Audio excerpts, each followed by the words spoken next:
Okay, I think we'll begin with the usual announcements, and then by which time people have settled in. I want to remind people to please turn off all mobile communication devices. They interfere with the audio system in the room. So it's important that they be off, especially for speakers. I'll run through some of our upcoming events. This Thursday at 3:30, there's a seminar on modernization of the Russian criminal code with a number of Russian speakers, including Leonid Grigoriev, whom some of you may know, Konstantin Kolpakov, Elena Novikova, Vladimir Radchenko, and Viktor Shukhov. Next Monday at noon, John Steinberg is going to be talking about his new book, All the Tsar's Men, Russia's General Staff and the Fate of the Empire. It's a really important new study of the late Imperial General Staff, and it's a very important work in military history. On Wednesday the 10th at 3:30, Tim Snyder will be talking about his controversial new book, Bloodlands, Europe Between Hitler and Stalin. On Monday the 15th, Nick Eberstadt from AEI will speak about his new book on Russia's peacetime demographic crisis. We'll have a change of pace on the 22nd when Pata Tsurishvili from Synetic will be speaking about the challenges of staging Master and Margarita for an American audience. He is doing, his production, Master and Margarita, will be at the Shakespeare Theater. Will open up later this month. And then Steve Cohen from NYU will be here talking about his last book. So we have a jam-packed month. It's wonderful to have Steve here. There are many reasons why it's wonderful, but in looking over your biographies, Steve, I'm reminded at how long we've both been in this business. But you don't look any different. Well, you don't look that much different either. Steve has been the expert on Soviet, that shows how long it's been, and post-Soviet affairs at the Strategic Studies Institute at the Army War College since the late Soviet period. 89. He was an associate professor of Soviet studies at the Center for Aerospace Doctrine, Research and Education at Maxwell Air Force Base. He taught at the University of Texas San Antonio and UC Riverside. He's the editor of Imperial Decline, Russia's Changing Position in Asia, as well as of the volume Soviet Military, Soviet Military in the Future. But that's a great book title. Especially as there was no future when we did it. There was no future when it came out. But more importantly, seriously, this is, those of you may not know his monograph, The Sorcerer as Apprentice, Stalin's Commissariat of Nationalities, 1917 to 24. And this gets me to a more serious point. He was educated at the University of Pennsylvania and was part of a really remarkable group of graduate students at the University of Chicago. And you all have gone out and made your way in the world, people like Paul Goebel and Martha Alcott, and if those of you who know them, and if you don't know Steve, you'll know in a moment, those graduate seminars really must have been something. Mm-hmm. There's not a shrinking violet among you. And so maybe we'll capture a little bit of that old energy here now. Thank you, Blair. I want to thank Blair for inviting me here. It's been too long since I've spoken here, and as Blair said, we go back a long way. The difference is that when we both met each other for the first time, he looked like he does today, and I didn't have even gray hair, let alone white hair. So, as the proverb goes, I've grown old in the service of Soviet studies. Or the state. I also have to say that what I'm about to say does not represent the views of the Army, the Defense Department, the U.S. government, or anybody else. These are completely my views. And if you think we had energy, you should have seen our graduate advisors. Unfortunately, they're all gone now, but those of you who study Central Asia will recognize the name of Alexander Benningsen, who was my main thesis advisor and gave me that topic. And I've never let go of nationalities, and it's been very fortunate because that gives you an idea of how the old Tsarist and Soviet state were formed and the importance of those issues for it. And now in the last 20 years for both domestic Russian and foreign policies of Russia and of the new states as well. I'm going to talk today about the great game, as it's called in Central Asia. Now, the great game today is not the great game, obviously, of Kipling's time or even of the Cold War, even though some of the players are the same. In the old days, as you all know, Central Asia was the object. It was not an active subject. Today, all the Central Asian states play in this game, and we have a number of states, particularly Kazakhstan and Uzbekistan, who vie for a kind of primacy in Central Asia, as well as the other states that are particularly interested, the great powers. Now, by great powers, I really mean U.S., Russia, and China. I'm not going to talk about the EU in the lecture, although you can certainly ask questions about that, and the same would go for Turkey, Iran, India, Pakistan, all of whom are active players in this, quote, new great game. But I want to focus in the limited time we have on three major actors, the U.S., Russia, and China. What are U.S. interests with regard to Central Asia? It might seem pedestrian to start that way, but we need to draw a kind of line underneath the equation before going further. First of all, obviously, the main U.S. interest in Central Asia, if you include Afghanistan as part of Central Asia, and I do, and I think most people do, is that we need to achieve either victory, whatever that means, or at least stability in Afghanistan and the end of the use of that state as a base for international terrorism. Secondly, although the U.S. government never comes out and says so, it's very clear from the literature and from U.S. behavior over the last 20 years that it is a fundamental geopolitical aim of the United States to prevent the rebirth of a Russian empire in Eurasia or the birth of a new empire, that is, China, in Central Asia from a geopolitical point of view. Third, we are attempting to prevent state failure and Islamic fundamentalism. Now, the paradigm of Central Asian studies, whether you accept it or not, is that if one of these states fail, and today there's at least two that are failing, I would argue, and perhaps a third, Uzbekistan, when Karimov goes, as Paul Quinn Judge has recently argued in the China-Eurasia Forum, an article that I would commend to you all because it really lays out the threat scenarios that are there. The two states that are failing are Tajikistan and quite obviously Kyrgyzstan. Even though the elections in Kyrgyzstan went off successfully, its future is quite checkered. The belief is that if these states fail, or that if any Central Asian state fails, the immediate outcome is going to be war or of some sort of armed conflict, and that the opposition is essentially Islamic fundamentalism, not liberal democracy. This happens to be the view shared by Russia, China, and all the Central Asian governments. They don't believe that any of the opponents of the regimes are liberals or Democrats in any sense of the word. It's not clear what we believe, but we certainly are concerned about Islamic fundamentalism as an alternative to the status quo. Fourth objective is to preserve unfettered market access by the West, particularly the European Union, but also American companies, to energy sources emanating from Central Asia, which means that we want to see them have a diverse capability for pipelines and not just for exploration.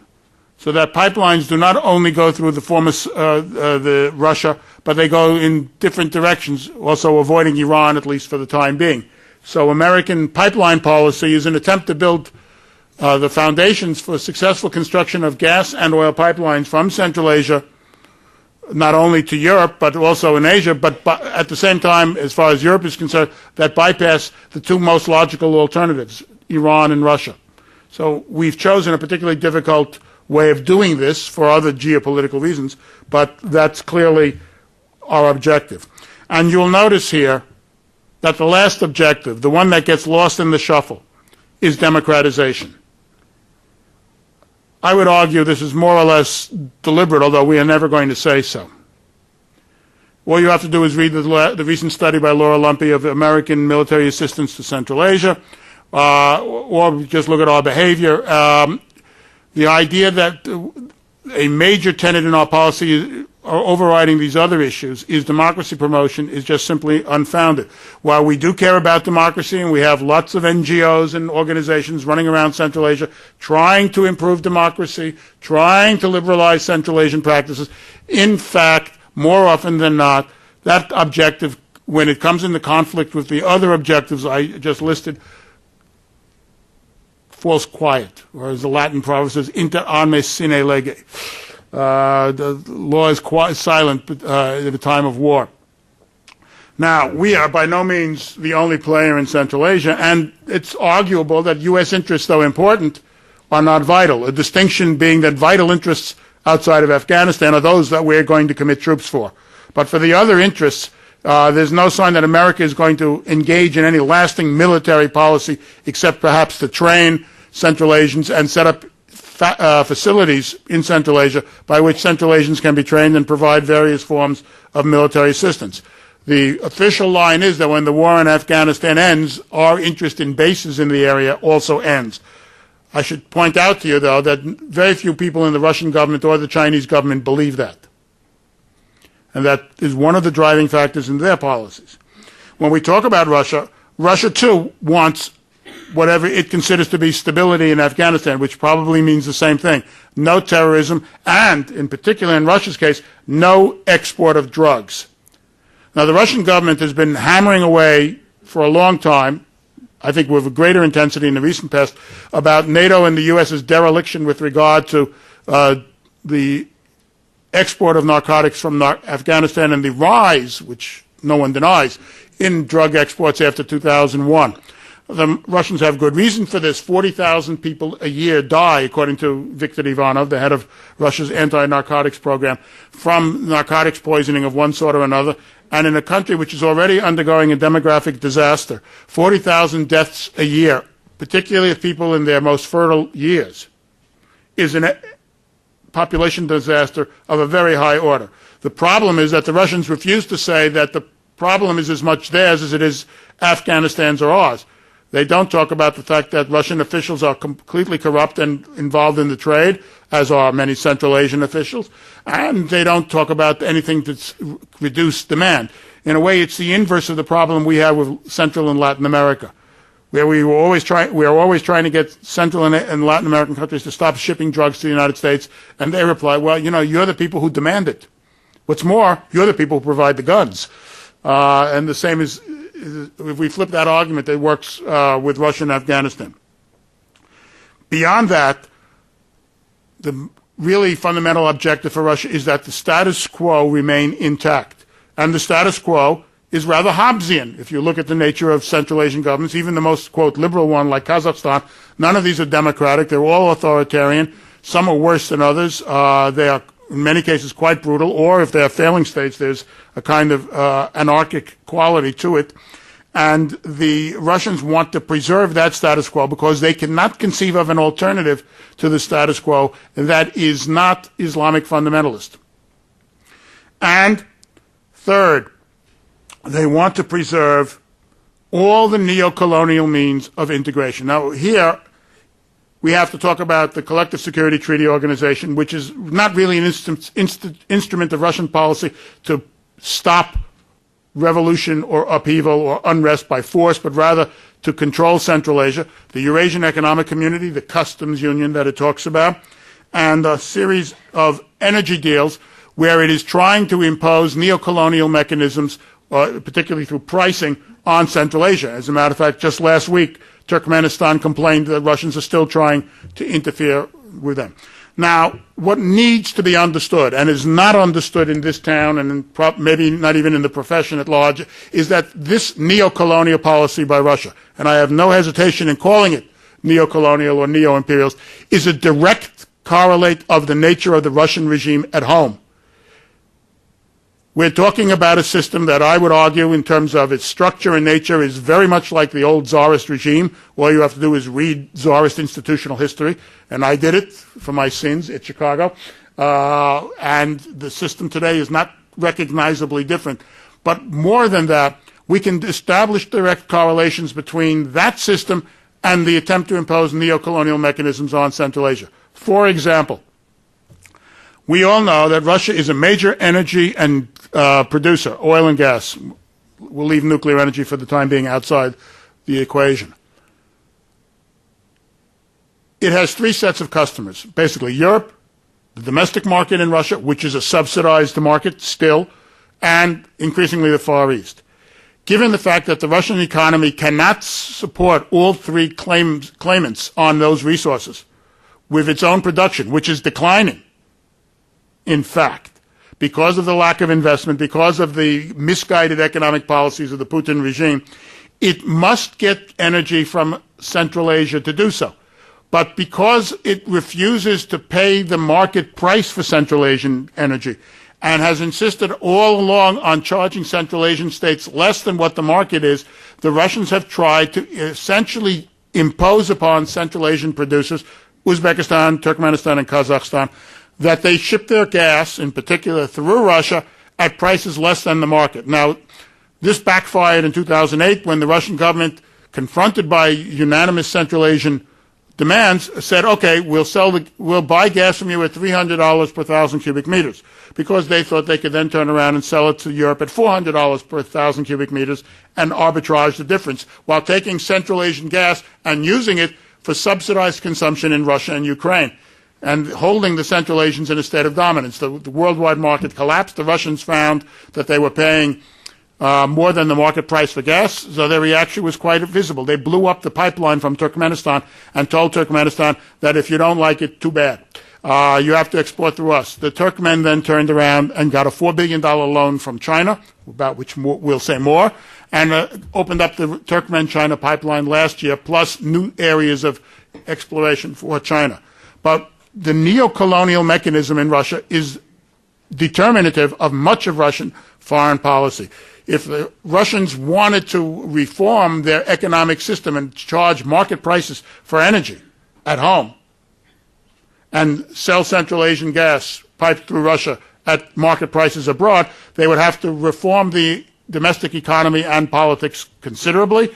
Gazprom and Rosneft would look very different, and as a result, the interests of the Russian elite, as well as perhaps social stability, would be very different today than it currently is. So as a result, Russia is determined to preserve stability and a neo-imperial policy in Central Asia. China's vital interest is, first of all, its core interest, as its spokesmen say, is to preserve the integrity of the Chinese state, which means that we cannot allow Xinjiang to become affiliated with Central Asia, or Central Asia to become affiliated with Xinjiang, and allow for cross-pollination of influence between the two. The answer, however, because the Chinese still, as good Leninists, believe that nationality problems arise out of uneven development, a good Leninist and Trotskyist kind of approach to the problem, is that the answer is increased economic development in Xinjiang and increased economic trade and penetration of Central Asia. And we see that happening. Second vital interest of China, as part of its broader foreign policy, is to create what it calls a zone of stability and peace around China. This is as true for Southeast Asia as it is for Central Asia. And we see China trying to do that in Central Asia as well. It also sees no alternative to the status quo other than Islamic fundamentalism, so it is eager to preserve these states in being.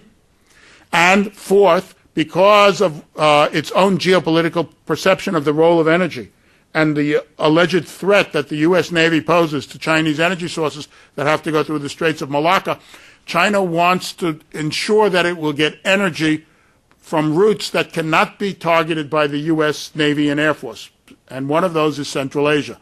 So we have seen a significant expansion in the last 6-7 years of Chinese energy purchases and investment in Central Asia, the gas pipeline from Turkmenistan, which is going to also include Uzbekistan, oil pipeline from Kazakhstan, which also includes Uzbekistan. All these are significant examples, and there are more Chinese purchases taking place virtually every day. Because if you look at what Chinese energy companies like, for example, China National Petroleum Company, CNPC, are doing, Central Asia is a high priority for them as part of their overall global program.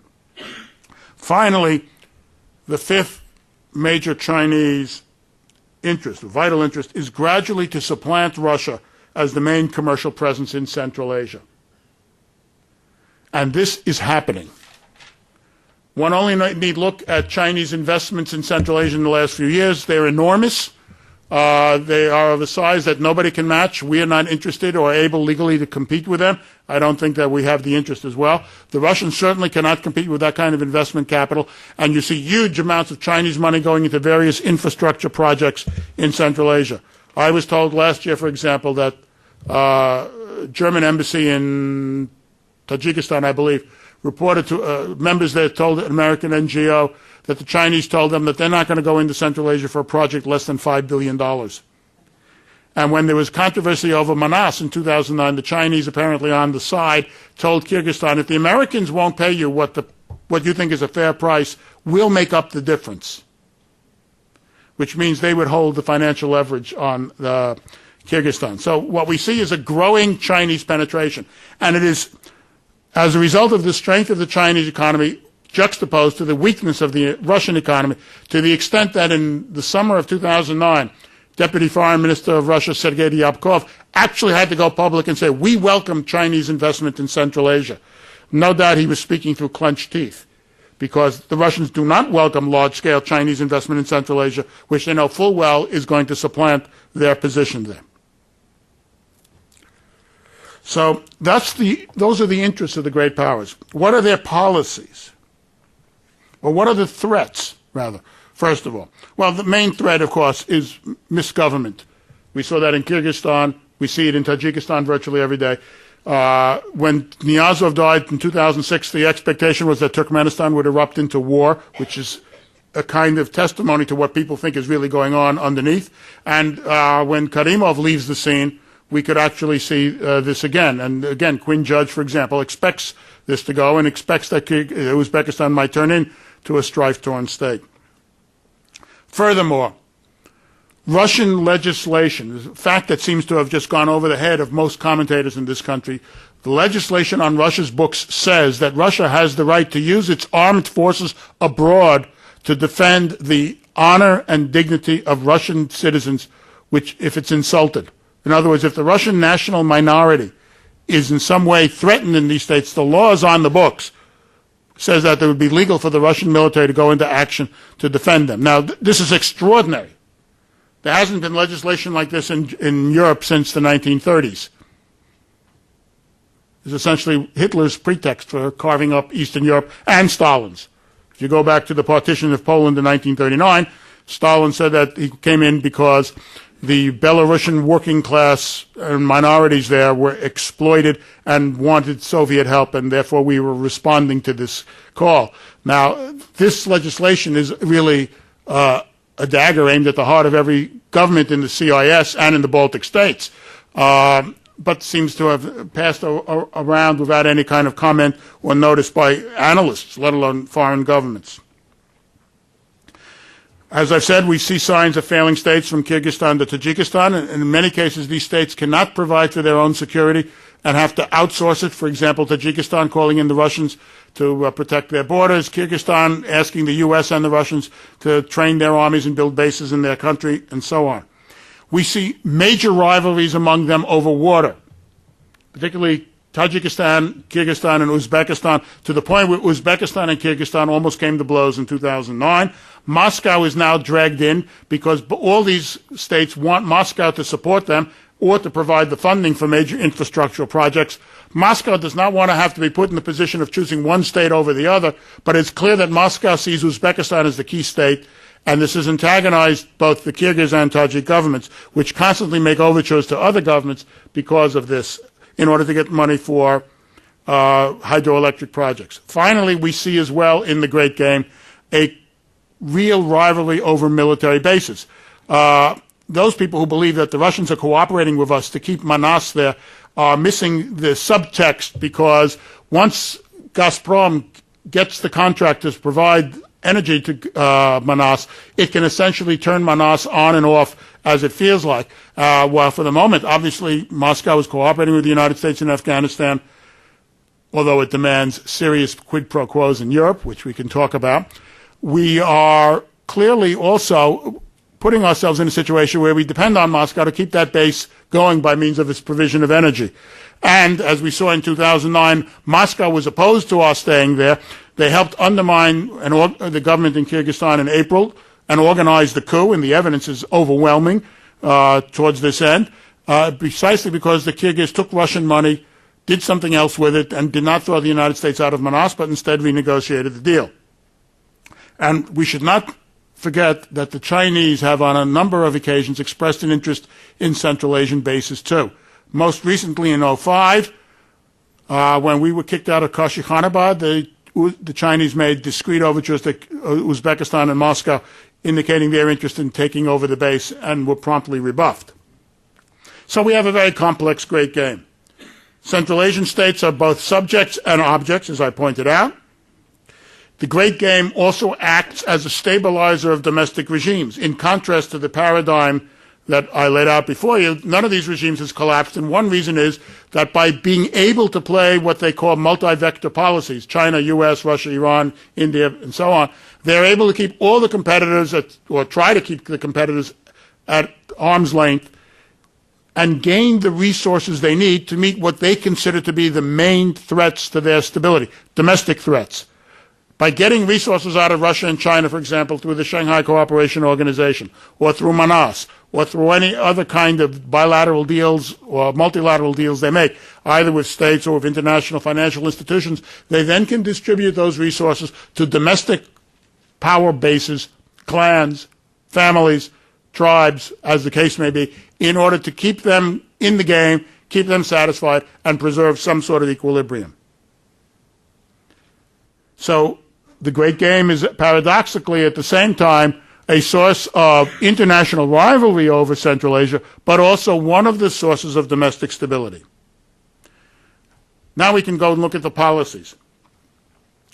About a year ago, I and Deputy Assistant Secretary of State Kroll and Martha Olcott testified before the Senate on Central Asian policy. And at the time, it seemed that the United States was about to finally formulate a true Central Asian policy that was regional in its depth and had a clear strategic focus. Unfortunately, that has not happened. Indeed, there is no sign today of a strategic U.S. policy. Now, maybe there is, but it's very difficult to see it, and no one is articulating it in the administration. And you don't see it on the ground in terms of our activities other than in relating to the war in Afghanistan, the Northern Distribution Network, and Manas. Important as those are, that is not a strategy, that is not a policy. Furthermore, the administration claims now that Russia is a factor of stability in Central Asia, which to my way of thinking is incredible, quite frankly, because of everything we've talked about and everything Russia has done in the last several years there, and that the great achievement of American foreign policy is to cooperate with Russia in stabilizing Kyrgyzstan. Now, it is true that nobody wants Kyrgyzstan to fail because the alternative is too dismal to contemplate. But that is a very low level of cooperation and is certainly not a strategy. Indeed, if you say that your main achievement is cooperation with the Russians, essentially what you are saying is that we have abdicated the responsibility of formulating a policy that advances our own conception of our interest. And we have essentially assigned Central Asia to the Russian sphere of influence. Now, you can deny that, but that's what the reality is. And unfortunately, that is not only true for Central Asia. I've written about this in the Caucasus. And it's very clear from Russia's ongoing policies in Europe that they think that they are getting this in Europe. If you read Russian press every day, which again for my sins I have to do, every Russian commentator that I have read, bar none, states that in Moscow the reset policy is viewed as one, an American acknowledgement of failings and therefore an apology for what went on in the Bush years. Whether that's true or not, we can debate. Second, that it is regarded in Moscow as an acknowledgement of Russia's right to a sphere of influence in the CIS. But obviously that's not enough for Moscow. As we see last week, the Russian government said that while it's prepared to sell MiG-17s and cooperate in Afghanistan, MiG-17 helicopter and cooperate in Afghanistan, it demands as a quid pro quo the reduction of NATO forces not just in the former Soviet Union, that is the Baltic states, but throughout the whole Warsaw Pact. That is from Poland all the way to Bulgaria, which gives you conclude that to the government in Moscow, the settlement of 1989-91 still remains unacceptable in Europe, and they are attempting to leverage their cooperation in Central Asia in order to pry that loose. Moreover, in the past year, Russia has upgraded its attempts to bring about integration programs. It has announced it's going to participate in all hydropower projects and thus try to get the last word on who builds what and who finances what. It is vigorously pushing this customs union, which embraces Kazakhstan and Kyrgyzstan, and which is an attempt to tie all these states, and if Ukraine too, if it could have gotten Ukrainian support, to the Russian economy. And it is attempting to create in the Collective Security Treaty Organization, for the first time, a viable military organization that, at least on paper, has a command and control organization that functions and can actually undertake military operations. In fact, it can't, as we just saw in Kyrgyzstan, and as the Russians have said when Tajikistan experienced terrorist attacks, that they would not go there either. Nonetheless, these organizations are the linchpin of a Russian policy that attempts to, quote, integrate Central Asia. But if I may paraphrase Lenin, Lenin said once that his conception of a merger was the merger of a hungry man with a piece of bread. This is the kind of integration that the Russians are talking about today as well. That is, these states essentially compromise their sovereignty and ability to defend themselves against various kinds of threats, military and otherwise, by dealing with Russia. At the same time, it is also clear that Russia economically cannot sustain this policy. Nonetheless, it persists, and it persists for the reason I said. Its government cannot conceive of a situation in Eurasia that is not imperial. It is a state that is addicted to imperialism. If you have a czarist kind of structure, by definition, you're going to have to engage, as they do, in neo-colonial practices like the legislation I talked about or about energy policy, and it is true for the Ukraine as it is for Central Asia. And as we see in Eastern Europe, too, it is a state that is not accepting of the status quo in Europe, even though it claims that it is a conservative state and does not want the status quo in Central Asia, that is, anti-democratic governments overthrown. Nonetheless, it is attempting to carry out this policy. And to my way of thinking, this means that at some point in the future, and I can't tell you when or how it's going to happen, that Russia's desire for empire and the fact that its military is not under democratic control and that there is a constant temptation to use the military and a constant temptation to use economic power to try and subjugate these states and undermine their sovereignty. And the Russian government does not believe in their sovereignty in any case. That at some point in the future, given the gap between ambition and capability, we're going to have a crisis in and around Russia. If I had a crystal ball, I could tell you when and how, but I can't. But I am absolutely certain of this because it is a state system that is fundamentally suboptimal and crisis-prone. Finally, more importantly, in the last 2 years, we see signs of China's increasing assertion against Russia in Central Asia. In 2008, the Chinese, for the first time, cooperated with Central Asian states to block Shanghai Cooperation Organization's acceptance of the independence of Abkhazia and South Ossetia after the war with Georgia. Now, in the Collective Security Treaty Organization, these states approved it. But at the SCO, they rejected it because they in China support the status quo in terms of territorial integrity. And, of course, China does not like the idea that a foreign state can intervene on behalf of oppressed minorities because that opens up Tibet, Xinjiang, and Taiwan for international inspection. Second, the Chinese government's military policies in the last 2 years, if you look at their exercises, increasing emphasis on power projection capability, and there's no doubt that it also includes Central Asia. It's not just the exercises they have recently done this year and in the past with SCO members, but clearly exercises that even showed troops moving to the Russian border, something that got the Russian military's attention, I might add. Third, it bailed out Turkmenistan when the Russians tried to put pressure on it and essentially told the Russians, we're going to take over what you gave up. We're going to insert ourselves here in energy and become a major energy alternative for Central Asia to you. Fourth is the Chinese large-scale investment across Central Asia. And fifth, and something that, again, is not well known here, is that when the ethnic rioting took place in Kyrgyzstan in June, it was not the Russian army's inability to act that was decisive. As a matter of fact, the Russian press reported that troops were on the airfields ready to go if they got the instructions from Moscow. The instructions never came. Why not? Because I would argue Uzbekistan and China colluded. And again, the importance here is not just China, but the collusion with Uzbekistan. And Uzbekistan believes that all the trouble in Kyrgyzstan is fomented by Moscow and has said so publicly, although they say third forces. We know what Karimov means here. The ethnic rioting took place during the Shanghai Cooperation Summit in Tashkent. When Medvedev came to Tashkent, the communique was absolutely correct, cordial, perfectly normal. When Hu Jintao came to Tashkent and got off the plane, the communique talked about the 1,000-year relationship between the state of Uzbekistan, which of course is 20 years old, and the Celestial Kingdom, not the People's Republic of China. And that is deliberate. Furthermore, immediately after the welcoming ceremonies, Hu Jintao and Karimov got together, and then at the end of their visit, they issued a statement saying that the affairs of the crisis in Kyrgyzstan is Kyrgyzstan's internal affair solely its internal affair, and that therefore we oppose foreign intervention.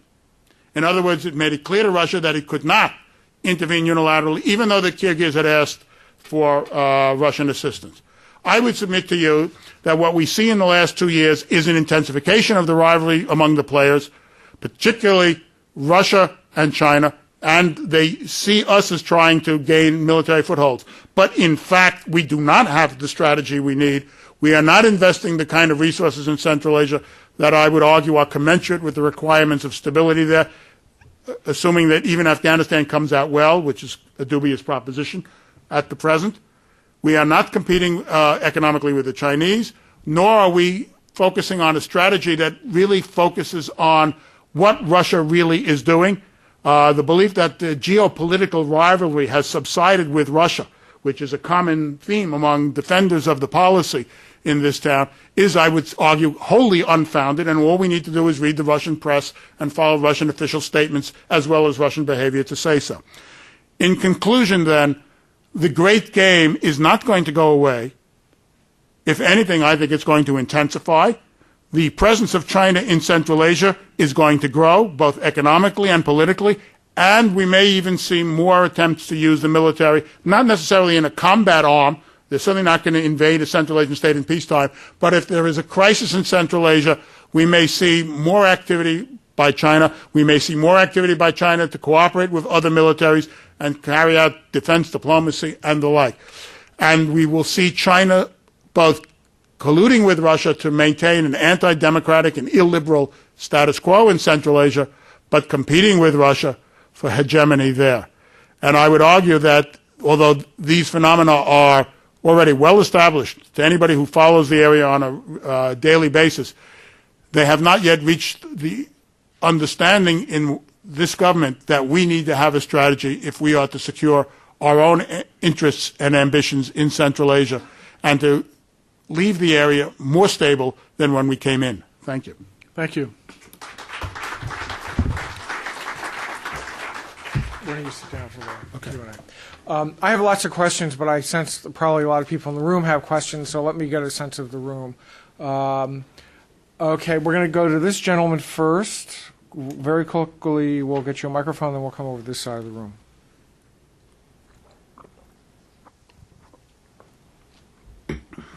Hi there. Thank you very much for your speech. My question is actually about the role of Iran.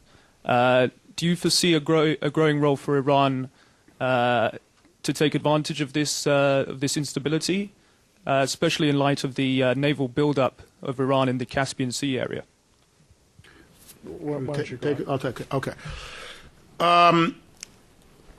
The naval buildup in the Caspian might be an attempt to project Iranian power as well as to defend Iran, because it knows that it really cannot count on Russia very much, and even more so now. But it's also an attempt to defend its energy equities in the Caspian Sea. There is shortly supposed to be another Caspian summit where supposedly they're going to finally agree on a demarcation of the Caspian. I would urge everybody to wait and see. I'm not so sure this is going to come about. But Iran's capability for playing in Central Asia is limited, first of all, by the government. They have always been very circumspect in what they are doing in the Caucasus and Central Asia. There is no doubt they have the capacity to make a lot of trouble if they wanted to. But they also know that this would irrevocably anger not just the local governments, but Russia and maybe China as well. And that they depend too much on Russian and Chinese support for them to do this. So Iran's mischief-making is normally farther afield, not close to home. And what they are trying to do is gain economic leverage, points of leverage, increase their influence. The threat of Iranian interference is always on the table, but it doesn't have to be articulated openly because everybody knows it's there. So what they are trying to do is essentially neutralize any possibility that hostile great power will be able to use, for that matter, the Caucasus or Central Asia as a staging ground, plus arm, against Iran, or that the Caspian will be demarcated against their vital interests. Thomas? My name's Thomas Grindley. You emphasized the word active in describing Central Asian countries. However, they seem to be passive in their relations with Afghanistan. You said that you regard Afghanistan as part of Central Asia. But does Afghanistan regard itself as part of Central Asia? A sign of this appears to be the failure of the Tapi pipeline to get off the ground. Are there any other signs?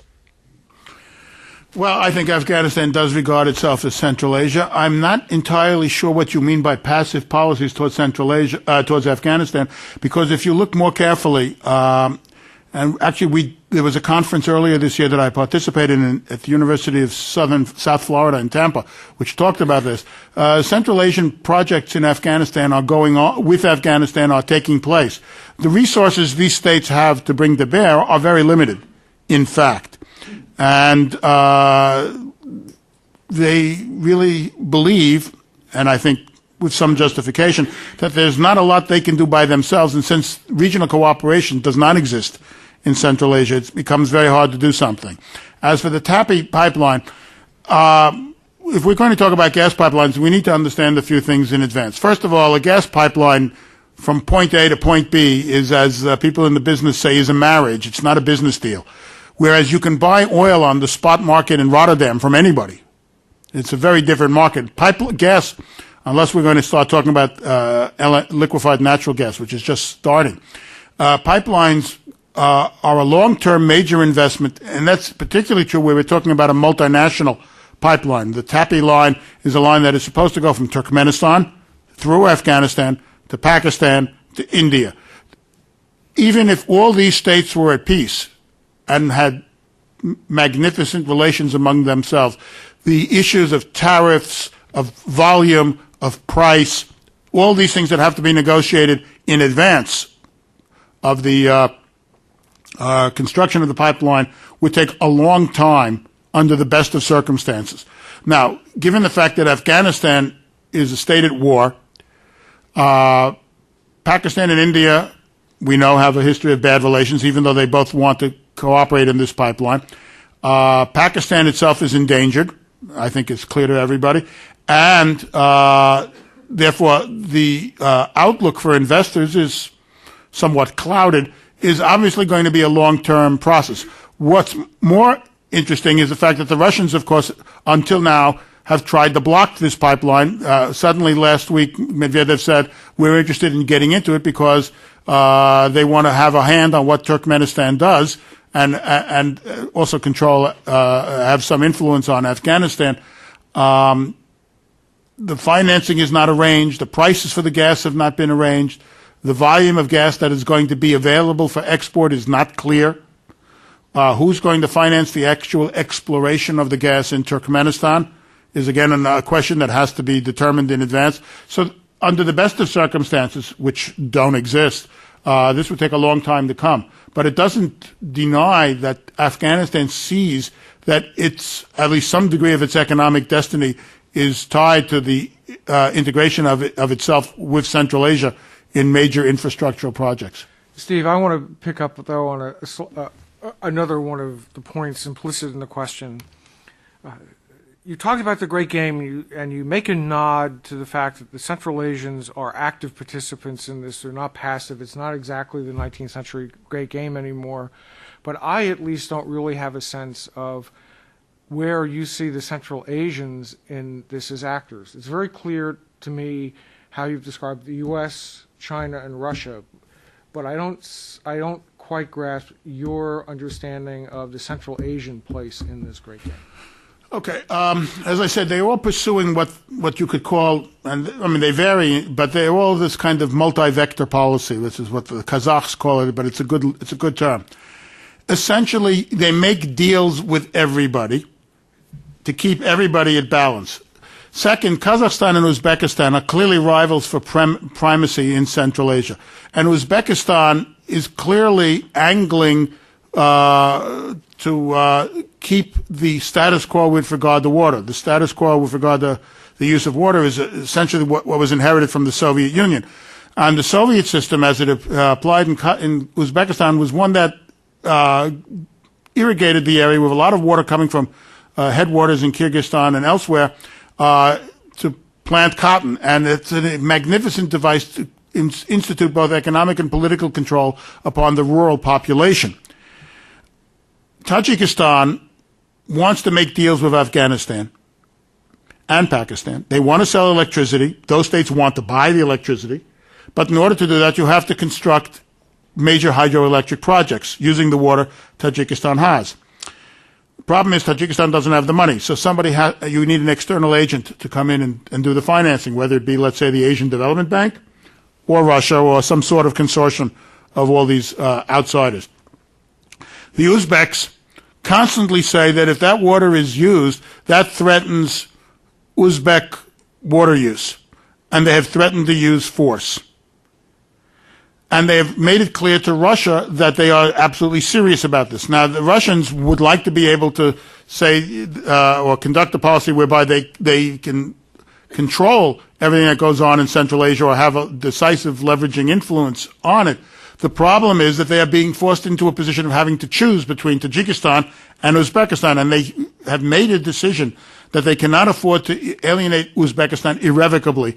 So they finally came to the conclusion at the beginning of this year that we will take part in all hydroelectric projects, but we will determine that they have to be used for the interests of all consumers, which is essentially giving Uzbekistan what it wants. The Tajiks are quite furious, and if you see the Tajiks constantly trying to talk to Holbrooke and to other foreign agents, I don't mean that in a pejorative sense, just people who are active, whether it be banks, finance institutions, or governments, to get finance because they see the Russians as trying to prevent them from having an independent foreign policy. So what you have here is a complex leveraging going on among the states and among the great powers. We only have about 10, 15 minutes left. I see we'll take David and the woman here. We'll come up and answer questions. Let me get a sense of the room. Is there anybody on this side who's going to have a question? Okay. So, David? David Fishman, visiting scholar, Johns Hopkins SCIES. You covered a lot of countries on this planet. The one country I didn't hear you mention was Turkey. When the Soviet Union collapsed, there was some discussion of Turkey playing a major role in Central Asia. That perhaps has diminished some, but could you comment on that in the context of both U.S.-Turkish and Russian-Turkish relations? And before you answer, we'll get this other question right here. Margarita Zanova. The question is, we all know what Russia's influence in the region is. It's been for years. We know the consequences. We know the tools. The Central Asian states know it very well too. We don't know what is going to bring Chinese growing influence in the region. How is Chinese growing influence going to reshape Central Asia? I heard from officials in the region that they're more concerned about the growing powers of the dragon, China, than the powers that they know are diminishing of Russia. How do you see this? I think the new Turkish government would like to play a bigger role in Central Asia as part of this reorientation of Turkish foreign policy that we're seeing. And I think that's, again, part of their attempt to turn away from the West towards a more Islamic.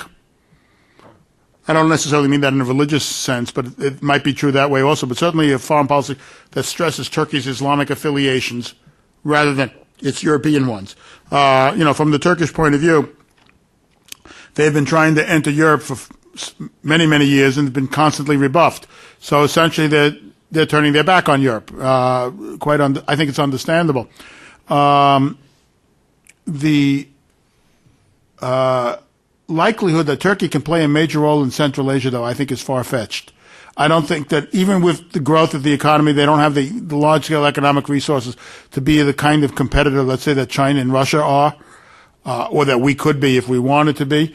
The Central Asian states don't take kindly to professions of Turkish leadership, just as they don't take kindly to professions of anybody else's. The Central Asian governments are very divided. There is very little possibility of regional cohesion. So it would be very difficult for Turkey, as it is for everybody else, to carry out a consistent regional policy. So they're going to try. They're going to have their niches in the area, but it's going to be less than I think is the case in the Caucasus, where they are much more heavily invested, and I think for obvious geopolitical and security reasons. In the context of Russo-Turkish relations, the Turks are not going to provoke, what they do in Central Asia is not going to provoke the Russians. The Russians and the Turks, if they come to some sort of antagonism, it'll be about the Black Sea and the Caucasus, not about Central Asia. But with the U.S., I think it's another example of Turkey reorienting itself away from alliance with the U.S. towards playing a kind of independent Muslim role as a major Muslim great power in the world that insists upon certain prerogatives which it has not done until recently, and which may cause a lot of irritation with the United States over time. Again, that's not going to be the most vital area where Turkey and the U.S. have differences, if they do. Areas closer to home for Turkey, like the Middle East, Iran, and the Caucasus might be, and relations with Russia, or Europe for that matter, might be, I think, more urgent issues on that bilateral agenda. As for China, we're only at the beginning stage of China's assertion of its core interests and the rights and power in Central Asia. And we really do not know how far it's going to go. But it's very clear that, as David Shambor wrote, then in 2009, China showed its claws. And that China is showing its claws in a lot of places. Southeast Asia, Japan, the Russian Far East, because Russia, the whole other subject, but because Russia has failed to achieve anything with regard to modernization of its position in the Russian Far East. Medvedev last year had to tie the development program for that area to China's program for Heilongjiang, and that's only the beginning. So I do think that Chinese influence and power and leverage, all things being equal, will continue to grow. It will grow at the expense of Russia and, of course, of the United States, again, because I don't think we have a coherent strategy there. But I can't be sure what form it's going to take, because that depends not only on Chinese developments, but on Central Asian. If we have a major crisis in Central Asia, will the Chinese, for example, project military power there unilaterally or by invitation? And that's an open question. I don't think the Chinese want to, but they may find themselves obliged to. If it's a severe enough crisis. It's just something we can't know at the present. Will Pomerantzen, is there anybody else? Will Pomerantzen, then the woman up here, and we'll wrap up. Since we're talking about the Great Game, I'm just curious if you could talk a little bit about Europe's role in this whole process. Obviously, they're the ultimate, one of the major beneficiaries of the energy that flows from Central Asia. I assume the EU hasn't produced a coherent strategy, but I would like to hear a little bit more about their participation, their role in this process. Okay, and we'll get the microphone all the way up here, Amy. Woman right here. Umida Hashimova. My first question is, would you agree with the statement saying that there won't be any wars in Central Asia due to water problems, or in other words, that Uzbekistan will not use military force to gain control? And my second question, control of water resource. My second question is, really interested to know why U.S. is not interested or not eager on Uzbekistan initiative 6+3 to stabilize Afghanistan. We see really a push from Uzbek government, especially this year, coming people and trying to push this idea, and there's nothing happening on the U.S. side? And do you think it really irritates the Uzbek president? And what do you think will this initiative have in the future? You have 5 minutes. Okay. Regarding the EU, the main issue for the EU is the Nabucco pipeline. The EU has consistently dropped the ball with regard to the former Soviet Union as a whole, not just Central Asia.